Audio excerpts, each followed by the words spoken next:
Thank you, Madam Deputy Speaker. I rise to speak on the bushfire crisis that has afflicted Australia over this very difficult summer. Despite the difficult and dangerous conditions, our emergency services, both professional and volunteer, have worked to selflessly defend property and life. I thank all of the career and volunteer emergency services personnel who've worked so hard. Let me take this opportunity to pay my respects to the families and loved ones of the 33 people who have tragically lost their lives this bushfire season. I want to particularly acknowledge the Ku-ring-gai and Killara brigades based in my electorate of Bradfield who've been engaged in fighting bushfires since August last year. Their tankers and crews have been deployed to fires from the Queensland border to the Snowy Mountains and all points in between. In recent days, crews from the two brigades have been fighting the fires in the ACT and southern areas of New South Wales, and crews were also deployed to Queensland in August. These deployments have varied in duration from 12 to 14 hours through to 5 days.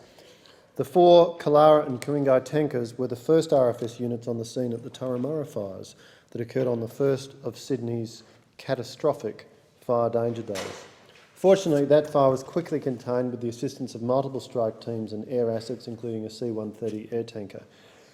These crews have experienced the heartbreaking loss of homes and outbuildings, together with the deep satisfaction they receive when they're able to save other homes and businesses, and they've saved much more than they've lost.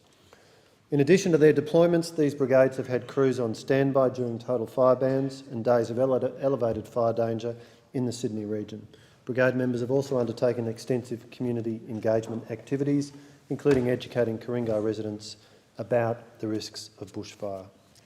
I want to acknowledge the members of these two brigades, around 80, who've contributed to this vital work, and of course the need for their services is not yet over.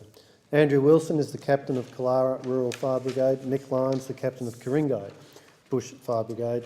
Killara Rural Fire Brigade, I should say, is the newest brigade in New South Wales, established 2 years ago. Thank you, Andrew, Nick and all of your colleagues in the work you've done to keep our community safe.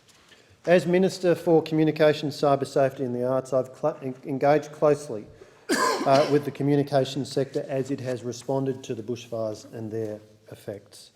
I want to acknowledge the work of the telecommunications companies in quickly re-establishing facilities. Telstra and Optus, for example, have deployed temporary facilities called cells on wheels to provide interim mobile coverage for emergency operations and to provide connectivity to the community in areas such as Mallacoota, Latrobe, Corryong in Victoria, Malua Bay and Tumbarumba in New South Wales.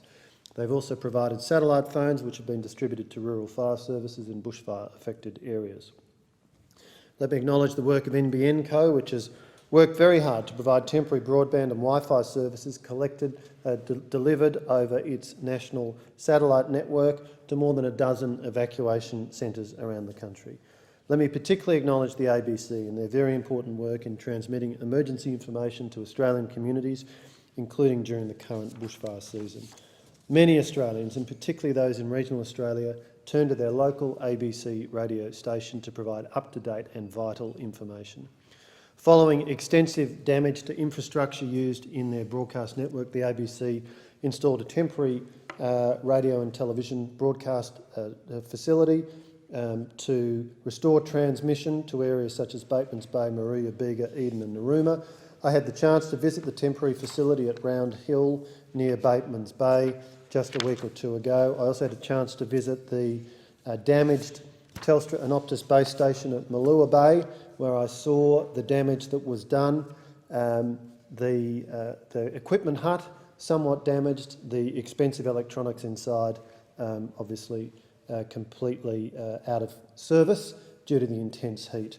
And at the ABC transmission facility at Mount Wanderer, copper cables melted as a result of the bushfire. Now, copper melts at 1,000 degrees, a sobering reminder of the intensity of these bushfires. Of course, it's important that we continue to increase mobile coverage so that communities have access to connectivity under our Mobile Black Spots program.